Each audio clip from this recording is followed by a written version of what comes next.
Друзья, всем привет! Сегодня разберем хватку ракетки.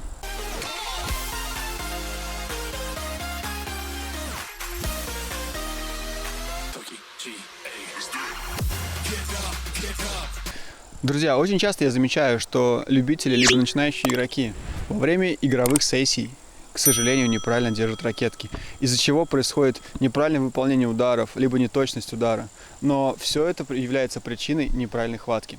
Итак, разберем очень кратко, как должна использоваться хватка ракетки во время тех или иных ударов. Для начала определимся, что существует два вида ударов, либо форхенд, то есть открытая сторона ракетки, и бэкхенд, закрытая сторона ракетки. При форхенде наш указательный палец находится на большой грани ручки ракетки и является, скажем так, направляющим при выполнении ударов, как с задней зоны, как со средней зоны, так и с передней зоны. При бэкхенде большой палец встает на большую широкую часть ручки ракетки, и теперь он будет направляющим элементом при выполнении ударов с бэкхенда. Плоский, средняя зона, либо отбросы, подставки, насетки, а также удары с бэкхенда в задней зоне. Итак, какие основные черты имеет та или иная хватка? Давайте разберем по зонам. Если мы используем переднюю зону корта, то есть, скорее всего, это либо отброс, либо подставка, либо перевод. Практически всегда указательный палец будет направляющим. То есть вы видите короткие сжимающие движения пальцами и ладонью. Отброс, подставка, либо перевод. Будет использоваться указательный палец как направляющая. Средняя зона то же самое.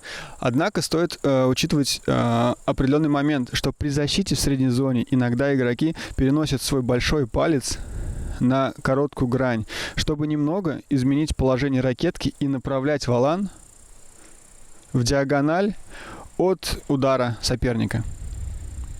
Таким образом получается короткое сжимающее движение, но при этом все равно указательный палец будет являться тем направляющим элементом для точности выполнения вашего удара.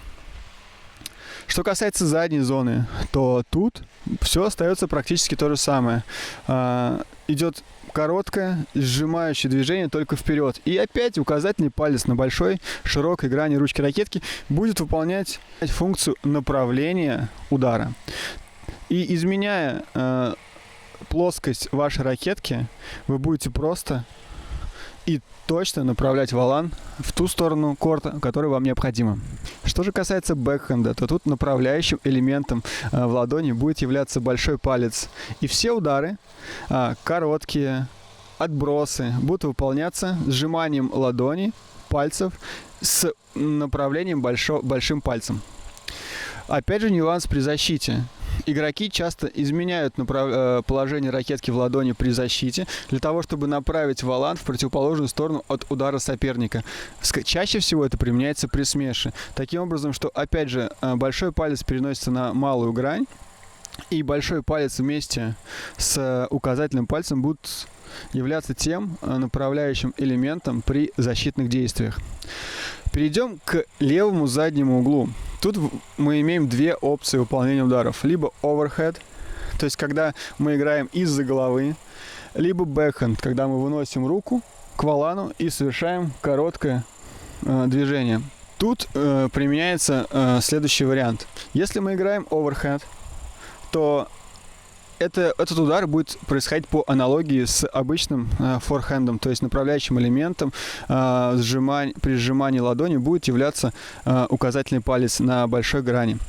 Если же мы играем бэкхенд, то я в своих ударах чаще применяю постановку большого пальца на короткой грани для того, чтобы разместить ракетку и плоскость ракетки в сторону корта для большего контроля волана, для более простого, скажем так, выполнения удара. То есть движение будет идти в сторону корта, что очень сильно облегчает выполнение практически любых ударов с бэкхенда.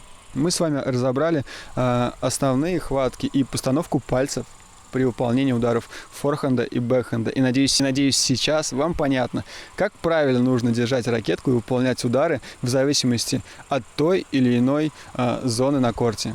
Если вам интересны такие видео, подписывайтесь, ставьте лайк, комментируйте видео и задавайте вопросы. Я думаю, что мы будем разбирать все больше новых и интересных для вас тем. Пока!